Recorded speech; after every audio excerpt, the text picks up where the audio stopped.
Happy birthday to you. Happy birthday to you. Happy birthday Jyotappa. Day to dear Jyoti. Happy birthday to you. Hi hello welcome back to our channel. ఈరోజు నా birthday అండి. So నా వీడియోని నేనే edit చేసుకుంటున్నాను. అసలైతే vlog అనేది పెట్టకూడదని అనుకున్నాను, కానీ ఎందుకు చేశాను అనేది వీడియో ఎండ్ వరకు స్కిప్ చేయకుండా చూడండి. అలాగే వీడియో నచ్చితే లైక్ చేయండి. నా ఛానల్ని ఫస్ట్ టైం చూడడానికి వచ్చిన వాళ్ళైతే సబ్స్క్రైబ్ చేసుకోండి. ఇంకా వీడియోలోకి వెళ్ళిపోతే, నాకు చైల్డ్హుడ్ నుంచి కూడా బర్త్డే సెలబ్రేషన్స్ అనేవి పెద్దగా ఇంట్రెస్ట్ లేదండి. బట్ ఇప్పుడు మా అమ్మాయి ఇంటర్ చదువుతుంది.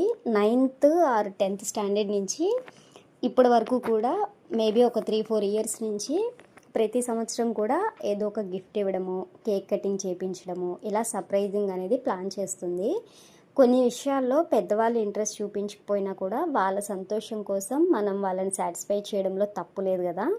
సో అందుకని తనని సాటిస్ఫాక్షన్ చేయడం కోసం తను ఇచ్చిన సర్ప్రైజ్ని నేను యాక్సెప్ట్ చేశాను. కేక్ కట్ చేశాను. అలాగే డ్రెస్ గిఫ్ట్గా ఇచ్చింది. లాస్ట్ ఇయర్ ఏమో ఫోటో ఫ్రేమ్ ఇచ్చిందనమాట. ఈ ఇయర్ ఏమో డ్రెస్సు. నేను నెక్స్ట్ డే ఆ డ్రెస్ వేసుకోవాలి అని నా ఫ్రెండ్ దగ్గరికి వెళ్ళి స్టిచ్చింగ్ కూడా చేయించుకుని అది గిఫ్ట్ ప్యాక్ చేసి తీసుకొచ్చింది. సో నెక్స్ట్ డే ఆ డ్రెస్ వేసుకుని ఆ రోజంతా అలానే ఉండాలి, బయటకి ఎక్కడికన్నా వెళ్దాము అని చెప్తే డ్రెస్ అయితే నేను వేసుకొని ఇంకెప్పుడన్నా వేసుకుంటానని చెప్పాను నేను. సో ఆ విషయంలో కొంచెం హర్ట్ అయ్యింది. హర్ట్ అవ్వడం అంటే లిటరలీ ఏడ్చిందండి.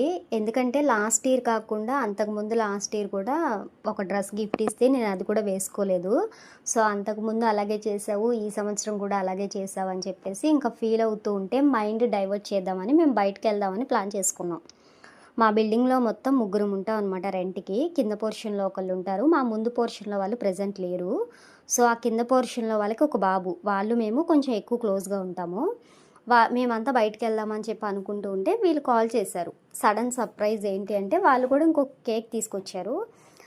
ఏదన్నా విషయం ఉండి కాల్ చేసి పిలుస్తున్నారేమో అని చెప్పి నేను కాల్ చేయగానే కిందకి వెళ్ళాను. తీరా చూస్తే నా పేరుతో అక్కడ కేక్ కనిపించేసరికి నేను చాలా షాక్ అయ్యాను. చాలా సర్ప్రైజింగ్గా అనిపించింది. అప్పుడు అనిపించింది పిల్లలు ఏదన్నా గట్టిగా అనుకుంటే అది ఏదో ఒక రకంగా నిజమవుతుందేమో అని. ఇంక నేను పైకి వచ్చి మా అమ్మాయికి విషయం చెప్పాను. అది ఇప్పుడు వేసుకో అంటే, నా బాధ ఏంటి అంటే ఇప్పుడు వాళ్ళు కేక్ తీసుకొచ్చారు కాబట్టి నేను రెడీ అయ్యి కిందకి వెళ్తే వాళ్ళు చెప్తే వేసుకున్నావు, నేను చెప్తే వేసుకోలేదు అని ఎక్కడ ఫీల్ అవుతుందో అని నేను అక్కడే ఉండిపోయాను. ఇంకా ఆంటీ అన్నారు, అదేం లేదులే నేను చెప్తాను, వేసుకో, వెళ్ళి రెడీ అయ్యి కిందకి రండి అంటే సరే అని చెప్పి మళ్ళీ పైకి వచ్చి ఇంకా మా అమ్మాయి ఇచ్చిన గిఫ్ట్ అంటే ఆ డ్రెస్ వేసుకుని రెడీ అయ్యి అందరం కిందకి వెళ్ళాం. ఇంకా అక్కడికి వెళ్ళి కేక్ కటింగ్ అంతా అయిపోయిన తర్వాత కాసేపు ఉండి ఇంకా బయటకు వచ్చేసాము. ఈ వీడియో మెయిన్ పెట్టడానికి రీజన్ ఏంటి అంటే, మన మెమరీస్ ఫీల్ చేసుకోవడానికి ది బెస్ట్ ప్లాట్ఫామ్ అండి యూట్యూబ్. ఎందుకంటే మనం ఎన్ని ఫొటోస్ దిగినా, ఎన్ని వీడియోస్ తీసుకున్నా కూడా కొన్నిసార్లు మెమరీ ఫుల్ అవ్వడం కానీ, ఫోన్ చేంజ్ చేయడం కానీ, ఇట్లా ఎక్కడో ఒక చోట పెడితే ఖచ్చితంగా డిలీట్ అవుతాయి, లేదా మనమే డిలీట్ చేస్తాం.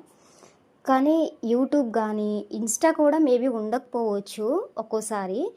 యూట్యూబ్ అనేది మెమరీస్ ఫిల్ చేసుకోవడానికి ది బెస్ట్. నేను అదే వేలో ఛానల్ స్టార్ట్ చేశాను. సో ఈ ఇయర్ ఉన్నట్టు నెక్స్ట్ ఇయర్ ఉంటుందో ఉండదో మనకు తెలీదు. మేము టెనెంట్స్ కాబట్టి ఎప్పుడు ఎక్కడ ఉంటాము అనేది చెప్పలేము ఎవరికి. సో పలానా రోజు పలానా వాళ్ళతో మేము ఇలా ఉన్నాము అని చెప్పుకోవడానికి ది బెస్ట్ మెమరీ అనమాట. ఇంత సింపుల్గా సర్ప్రైజింగ్గా జరుగుతుంది అని నేనైతే ఎక్స్పెక్ట్ చేయలేదు. ఇదంతా జరగడానికి మెయిన్ రీజన్ మా అమ్మాయి మార్నింగ్ స్టేటస్ పెట్టింది. స్టేటస్ ద్వారా వాళ్ళకి తెలిసిందనమాట. వీళ్ళందరి వల్ల కూడా నా బర్త్డే ఈ సంవత్సరం ఇలా జరుగుతుంది అని అసలు నాకే తెలీదు, నేనే ఎక్స్పెక్ట్ చేయలేదు. Once again thank you so much all of you. నాకు పర్సనల్గా మెసేజ్ చేసి విష్ చేసిన వాళ్ళందరికీ కూడా థ్యాంక్ యూ సో మచ్ అండి. మా అమ్మాయి బర్త్డే ఒక్కటే నేను గ్రాండ్గా చేశాను ఉన్నంతలో అని చెప్పి నేను హ్యాపీ ఫీల్ అయ్యాను. బట్ నా బర్త్డే ఇలా జరుగుతుందని అసలు నేనే ఎక్స్పెక్ట్ చేయలేదు. Literally thank you so much all of you అండి. సో ఈ వీడియో అయితే ఎండ్ చేస్తున్నాను. బర్త్డే అయిపోయిన తర్వాత మేము పార్క్కి వెళ్ళాము. బయటికి వేరే ప్లాన్ చేసుకున్నాం కానీ బట్ టైం లేదు, ఇంటికి వచ్చేసరికి లేట్ అయిపోతుంది అని పార్క్కి వెళ్ళాము. అక్కడ నేచర్ని చూస్తూ కొన్ని ఫొటోస్ అనేవి దిగాము. చాలా పీస్ఫుల్గా, చాలా సింపుల్గా ఈ డే అనేది ఎండ్ అయిందని నేనైతే ఎక్స్పెక్ట్ చేస్తున్నాను. మెమరీస్ కలెక్ట్ చేసుకోవడం అనేది ఇట్స్ నాట్ ఈజీ అని నేను చెప్పను, కానీ బట్ ఇలాంటి మెమరీస్ అనేవి ఉండడము చాలా ఇంపార్టెంట్. ఎస్పెషల్లీ పిల్లలు ఉన్నవాళ్ళు ఒక ఫోటోనో లేదంటే ఒక డిష్ ప్రిపేర్ చేసుకోవడం, బయటకి ఎక్కడికన్నా వెళ్ళడం, ఇలాంటివి ఏంటి అంటే ఈ సంవత్సరం మనం ఉన్నట్టు నెక్స్ట్ ఇయర్ ఉంటుందో లేదో తెలీదు. సో అందుకని వీలైనంత వరకు కూడా మనం ఎంత మెమరీస్ ఫీల్ చేసుకుంటే అవే మన రేపటి సంతోషానికి కారణం అవుతాయని నేనైతే గట్టిగా నమ్ముతాను. సో నాకు ఈ హ్యాపీ మూమెంట్స్ ఇచ్చిన ప్రతి ఒక్కరికి కూడా మరొక్కసారి once again thank you so much అండి. సో వీడియో నచ్చితే లైక్ చేయండి. అలాగే నా ఛానల్ని ఫస్ట్ టైం చూడడానికి వచ్చిన వాళ్ళైతే నా ఛానల్ని సబ్స్క్రైబ్ చేసుకుని సపోర్ట్ చేయండి.